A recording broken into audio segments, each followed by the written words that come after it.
And here we are again, bonus content because, we like to give free stuff out. Joe Canale, it's time for What Did We Watch? So, Joe, what did you watch?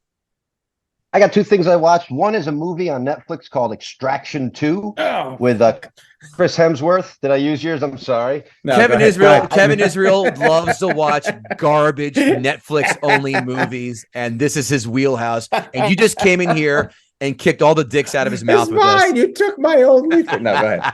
Oh, I'm sorry. I've seen a couple of those as well. The best of those Netflix movies was Extraction. Yeah. One, as it turned out. We didn't know. But this one was a second version. And like most, it didn't quite live up to the first one because you had the whole first one to compare it to. So it was fine if you like the action, plenty of killing and shooting and stuff, but the plot was weak. But Chris Hemsworth carries it enough for a 6 out of 10. 6 out of 10. Anything else, Joe? Yes, one other thing. The Bill Walton on ESPN does a documentary on Bill Walton called The Luckiest Man Alive or The Luckiest Man in the World. Like nearly every documentary that's been done in the last 5 years, it is an episode too long. Most of them can be probably 20% shorter than they are. Other than that, if you're a sports fan, it's a very good documentary, if a little long. If you're not a sports fan, it's an okay documentary. My wife watched it with me and didn't go to her phone more than 20% of the time. So I feel like that, she watched some of it, and there were points when she interacted. So if you can get your wife to interact on a documentary about a basketball player, I feel like that's an accomplishment. I give that also. Well, go ahead. No. Go ahead. I'm sorry. I'll wait. I give it a 8 out of 10 for sports fans, 5.5 out of 10 for non-sports fans. I was going to say, I'll give you a quick one before this doesn't count because I did it last week. The American Gladiators doc, both on Netflix and the 30 for 30, both are excellent. Yeah, I've heard. That's good. Both of them. It's crazy when two come out and they're both good. Yeah. Kevin Israel, tell me about Extraction 2 and whether Netflix specials or movies you've seen. Well, I have to disagree with Joe. Oh. I think Extraction 2 was utter dog shit. It was so bad, I have to be honest, and I saw it 2 weeks ago. I don't remember a single thing about it.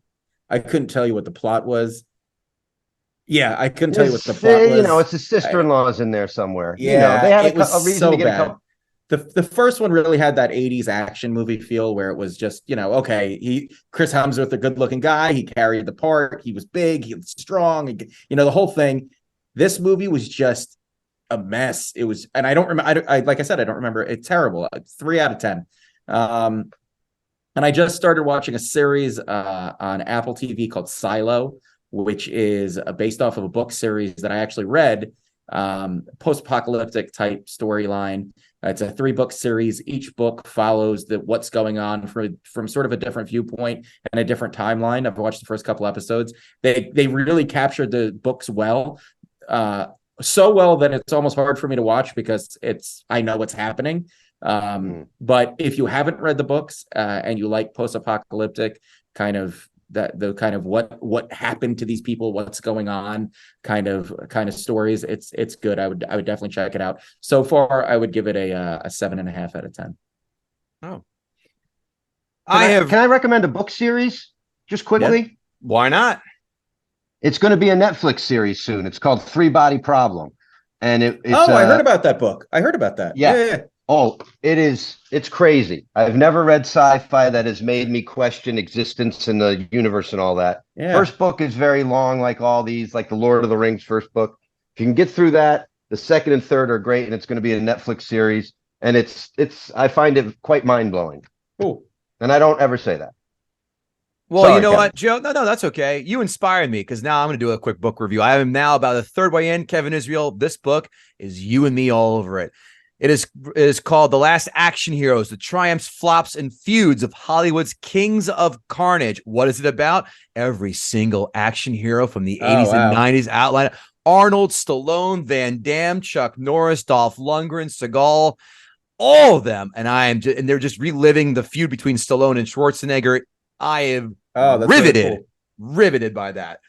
What have I watched? I haven't seen anything new. What I did do, I'm rewatching the Mission Impossible films because I can't wait. This is my Super Bowl movie event of the year, Mission Impossible 7. I expect nothing less than an 8 out of 10. I rewatched Fallout. That's the best one. So bonkers great.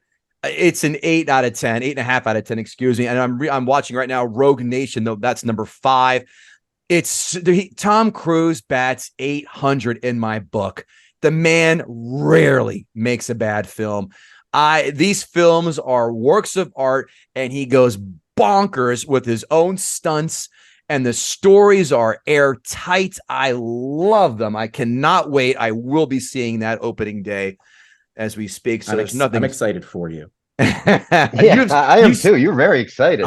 These the last 3 have been so good. The first 3 are like, you're right. The first one, the second one, I get why people hate it. The third one had a great villain, but the plot, but 4, 5, and 6, someone poured rocket fuel into those writers' rooms right there, and those plots got insanely great. And Cruise says, I usually make about 1 or 2 insane stunts throughout each film.